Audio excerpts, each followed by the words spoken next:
Oke, assalamualaikum warahmatullahi wabarakatuh.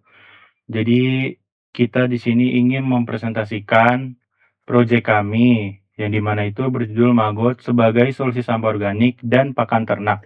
Sebelum lanjut ke untuk presentasi itu, izinkan saya memperkenalkan diri saya dan juga teman-teman saya, yang dimana nama saya Faris Akbar Stiana. Saya Muhammad Ibn Noval. Saya Nazir Zundial Mufti. Oke, eh yang dimana tuh Magot itu yang dimana tuh solusi bagi sampah organik dan pakan ternak itu. Jadi kita tuh menggunakan yang namanya tuh maggot. Nah, jadi itu kita menggunakan maggot tuh yang paling kecil yang namanya larva black soldier fly. Bisa juga disebut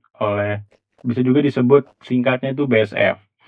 Sebagai yang dimana itu sebagai alternatif pakan ternak yang punya nilai ekonominya cukup tinggi. Jadi ada dua masalah besar yang akan kita selesaikan sekaligus dengan solusi pertama, yaitu masalah sampah organik yang terus-terus menumpuk di TPA. Terus juga kedua ya, yang dimana tuh sangat mahal tuh untuk pakan ternak itu kayak untuk ayam, lele, ikan, burung gitu itu tuh sangat mahal ya. Jadi kita bisa menggunakan maggot yang mana tuh mungkin ya 30 kilo itu juga udah banyak.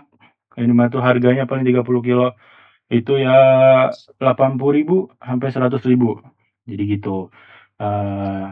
Oke, untuk slide kedua. Jadi itu yang dimana selanjutnya adalah latar belakang krisis sampah organik di Indonesia. Jadi dimana tuh setiap hari itu masyarakat Indonesia tuh rumah tangga atau juga di pasar-pasar di Indonesia dimana tuh menghasilkan sampah organik dalam jumlah yang sangat besar ya. Nah, sebagian besar dari sampah ini tuh dibuang langsung ke TPA tanpa kayak pengolahan lanjutan kayak jadi pupuk kan bisa harusnya gitu-gitu. Terus ini tuh sangat menimbulkan dua masalah. Jadi yang pertama itu masalah bagi lingkungan. Terus sampah organik tuh yang dimana tuh bisa membusuk di TPA. Yang dimana tuh melepaskan gas metana dan CO2 yang merupakan gas rumah kaca penyebab pemanasan global. Nah, yang kedua itu masalah biaya. Nah, di pemerintah daerah tuh harus mengeluarkan biaya besar untuk pengangkutan dan pengolahan sampah organik ini. Jadi itu seperti yang terlihat di slide ini, jadi sekitar 60-70% komposisi sampah di Indonesia adalah sampah organik. Dan mayoritas dari itu berakhir begitu saja di tempat pembuangan air, yaitu TPA. Oke, selanjutnya bisa dibacakan oleh Isan. Untuk slide 3, di sini ada skala persoalan sampah organik dalam angka. Untuk memberi gambaran yang lebih jelas soal skala masalah ini, mari kita lihat data-datanya secara nasional. Oke, yang pertama di sini ada timbulan sampah Indonesia mencapai lebih dari 32 juta ton. Total timbulan sampah nasional per tahun terus meningkat tiap tahun. Dari jumlah tersebut, 56% adalah sampah organik. Yang paling memprihatinkan adalah kurang dari 10% sampah organik ini yang benar-benar diolah atau didaur ulang secara layak. Artinya apa? Lebih dari 90% sampah organik kita masih belum bisa dimanfaatkan secara optimal. Dan disinilah Maggot BSF bisa berperan besar dalam membantu pengolahan sampah organik. Oke, selanjutnya ke slide 4. Boleh digeser? Oke, di slide 4 ini ada yaitu apa itu Maggot. Sekarang, mari kita kenalan dengan solusinya, yaitu Maggot. Maggot adalah larva dari lalat Black Soldier Fly, atau dalam nama ilmiahnya Hermetia illucens. Pentingnya untuk digarisbawahi, Maggot BSF ini berbeda dengan lalat yang biasa hidup di rumah-rumah. Maggot BSF ini tidak menularkan penyakit baik ke manusia maupun hewan ternak. Jadi ini aman. Maggot adalah fase pra dewasa dari lalat BSF dan dikenal sebagai salah satu pengurai bahan organik paling efisien di alam. Pertumbuhannya sangat cepat, hanya butuh 14 sampai 21 hari sampai dipanen. Yang juga penting, maggot ini tidak menggigit dan aman ditangani langsung dengan tangan. Jadi tidak perlu takut atau gigit secara berlebihan. Next, boleh ke Nazel. Yang kelima ini ada mengapa maggot menjadi solusi. Jadi ada 4 keunggulan utama yang membuat maggot ini layak disebut solusi. Jadi yang pertama itu karena biokonversi cepat. Maggot itu mengurai sampah organik bisa sampai 2 dan 4 kali lebih cepat dibanding metode kompos konvensional. Yang kedua ini sumber protein tinggi. Kandungan proteinnya itu 40 sampai 50% dan menjadikan alternatif pakan ternak yang berkualitas. Yang ketiga itu bernilai ekonomi. Maggot bisa dijual dalam bentuk segar, tepung, atau residunya. Jadi pupuk kasgot. Yang keempat itu ramah lingkungan karena mengurangi volume sampah yang masuk ke TPA dan menurunkan emisi gas rumah kaca secara signifikan. Terus yang slide 6 ini ada siklus hidup dan budaya maggot. Yang sekarang mari kita lihat ini bagaimana proses budidayanya dari telur sampai panen. Langkah pertama, lalat BSF dewasa bertelur pada media penangkap. Prosesnya berlangsung sekitar 3 sampai 4 hari. Yang kedua, telur tersebut menetas menjadi larva kecil dalam waktu sekitar 4 harian. Yang ketiga, ini fase paling penting. Larva tumbuh pesat sambil memakan sampah organik. Berlangsung sekitar 14 sampai 18 hari. Di fase ini sampah organik benar-benar terurai. Yang keempat itu maggot siap dipanen, baik untuk dijadikan pakan ternak langsung maupun diolah lebih lanjut menjadi tepung atau pupuk. Slide selanjutnya boleh Faris. Oke, yang selanjutnya. Jadi di sini menjelaskan tentang biokonversi.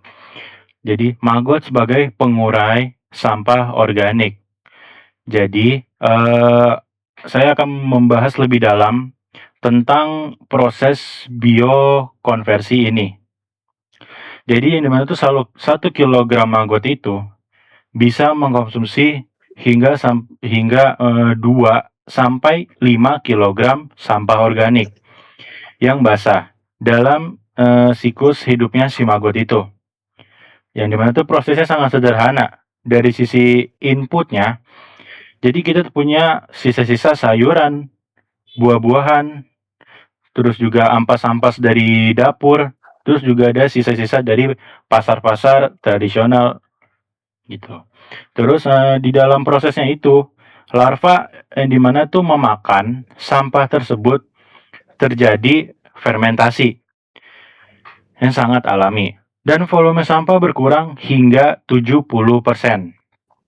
Jadi untuk hasil akhirnya atau outputnya ada 3 biomas, yaitu biomas maggot segar, pupuk organik, yaitu bisa dibilang kasgot, atau juga yang ketiga ini sampah organik bisa berkurang. Oke, slide selanjutnya. Oke, yang sekarang ini ada nutrisi. Maggot sebagai pakan ternak, yang dimana itu sangat banyak kandungan gizi pada maggot. Untuk kandungan gizi pada maggot tuh sangat setara atau bahkan melebihi tepung ikan, yang biasanya itu jadi andalan pakan ternak tuh. Nah, kita lihat untuk grafik ini, di mana tuh tepung maggot punya protein 45 untuk yang berwarna hijau. Nah, yang di mana tuh hampir menyamai tepung ikan yang 60%. Terus juga, yang di mana tuh jauh di atas bekatul yang hanya 12%. Tapi itu keunggulan maggot adalah harganya yang jauh lebih terjangkau, murah, dan bisa diproduksi sendiri secara lokal. Dari segi manfaatnya, jadi ada 4, yaitu, di mana tuh pakan unggas itu ayam, bebek, burung puyuh, burung dara, atau burung-burung yang lain itu bisa. Atau juga bisa jadi pakan ikan air tawar, terus juga lele juga bisa. Nah, campuran pakan ternak, ruminasi ya juga bisa. Sampai bahan baku tepung pakan untuk industri. Oke, selanjutnya. Isan, boleh baca. Oke, selanjutnya di sini ada slide 9 yaitu perbandingan maggot versus metode lain. Supaya lebih jelas posisinya, mari kita bandingkan maggot dengan metode yang banyak digunakan secara umum. Oke, yang pertama di sini ada dibandingkan kompos konvensional yang butuh waktu 1-3 bulan dan hasil akhirnya hanya menjadi pupuk.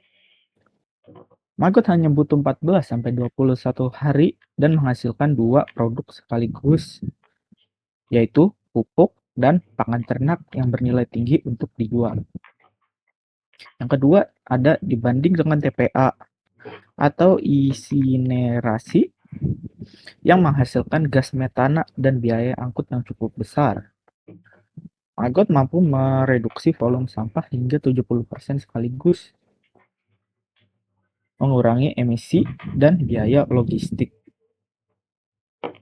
Dan dibanding tepung ikan impor yang harganya fluktuatif dan tergantung pasokan di luar negeri, maggot dengan protein 40-50%-nya ini bisa diproduksi secara lokal dengan harga jauh lebih stabil dan terjangkau. Oke, boleh dilanjut ke slide 10. Oke, di sini ada manfaat ekonomi dan lingkungan. Mari kita rangkum semuanya manfaatnya dari dua sisi, itu ekonomi dan lingkungan. Dari sisi ekonominya, budaya maggot bisa mengurangi biaya pembelian pakan ternak hingga 30-50%. Maggot segar dan tepung maggot punya nilai yang cukup tinggi. Ini juga membuka peluang usaha baru bagi peternak dan pengelola sampah. Bahkan residunya pupuk kasgot bisa dijual sebagai produk sampingan. Oke, dari sisi lingkungannya, volume sampah organik yang dibuang ke TPA berkurang. Emisi gas metana dari pembusukan sampah bisa menurun. Dihasilkan pupuk organik alami untuk pertanian, dan secara keseluruhan ini mendukung sistem sirkular berbasis komunitas. Oke, boleh dilanjut ke Nazel.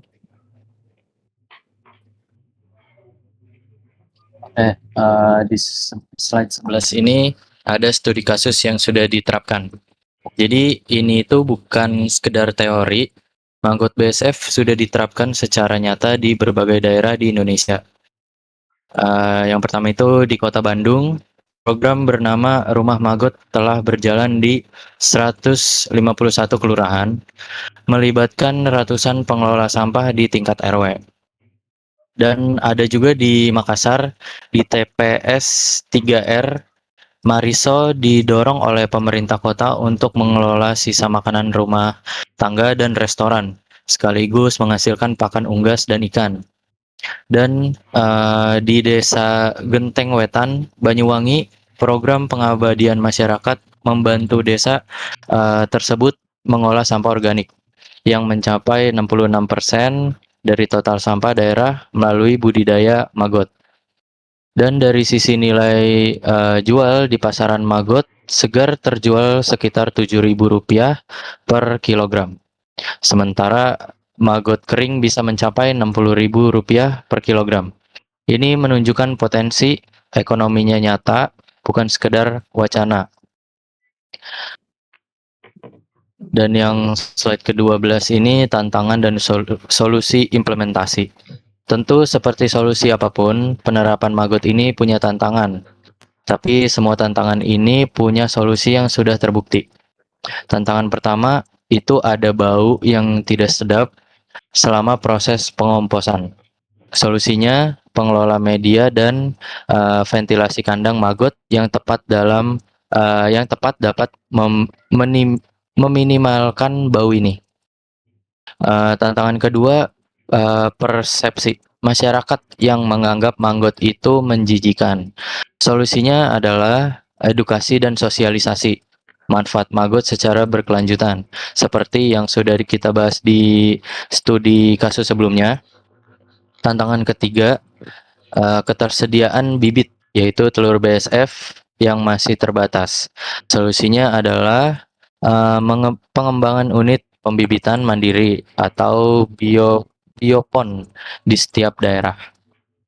Selanjutnya ada Faris. Oke, yang selanjutnya itu ada implementasi. Jadi ada langkah-langkahnya nih, langkah-langkahnya di mana tuh langkah-langkah memulai budidaya maggot, yaitu ada 4. Yang pertama itu edukasi, yang di mana tuh edukasi untuk kepada warga-warga, yang di mana tuh sosialisasi ke warga dan pemilihan sampah organik di sumbernya. Untuk yang kedua itu ada biopon. Ini tuh bangun unit biopon sederhana dan bibit telur BSF itu.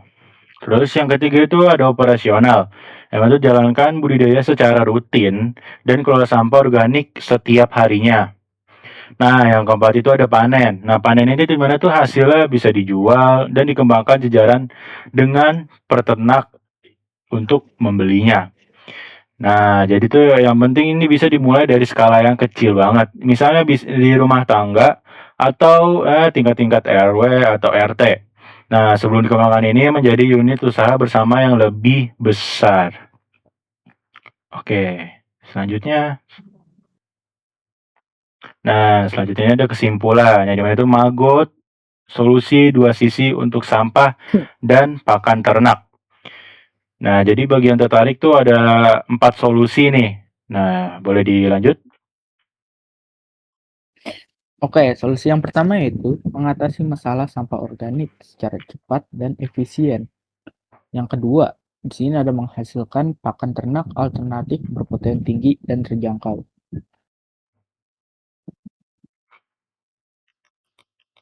Oke, bisa dilanjut? Yang keempat ini ada mendukung lingkungan yang lebih. Dengan data yang sudah kita bahas dari skala masalah nasional, proses biokonversi, hingga studi case nyata di berbagai daerah, saya percaya maggot BSF adalah salah satu solusi paling realistis yang bisa kita terapkan mulai dari sekarang, dari skala rumah tangga sampai skala kota. Oke, jadi itulah presentasi dari kami nih kelompok 9. Jadi yang dimana tuh berjudul maggot sebagai solusi sampah organik dan pakan ternak. Jadi itulah tadi presentasi dari kami. Kurang lebihnya mohon maaf apabila ada kesalahan. Ya, terima kasih. Terima kasih. Kasih.